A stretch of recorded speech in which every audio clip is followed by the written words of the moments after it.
নমস্কার বন্ধুরা, আশা করি মা মনসার কৃপায় আপনারা সবাই ভালো আছেন। প্রাচীন কাহিনী অনুযায়ী মা মনসা ছিলেন ভগবান শিবের কন্যা। অসীম শক্তির অধিকারী এই দেবীকে সবাই পূজা করত না। সেই সময়ের এক ধনী বণিক ছিলেন চাঁদ সৌদাগর। তিনি ছিলেন শিবের ভক্ত, কিন্তু মা মনসাকে দেবী হিসেবে মানতে অস্বীকার করেন।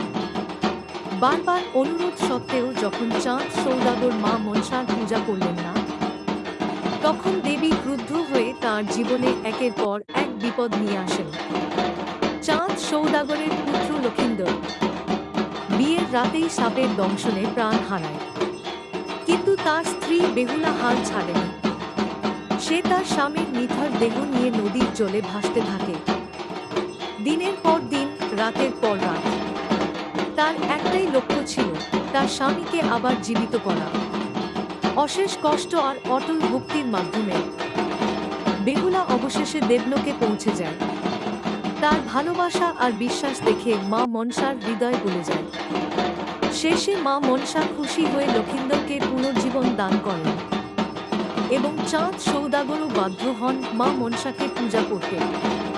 এই কাহিনী আমাদের শেখায়, সত্যিকারের ভক্তি আর বিশ্বাস থাকলে অসম্ভবও সম্ভব হয়ে ওঠে। আপনি যদি মা মনসার ভক্ত হন, কমেন্টে লিখুন জয় মা মনসা।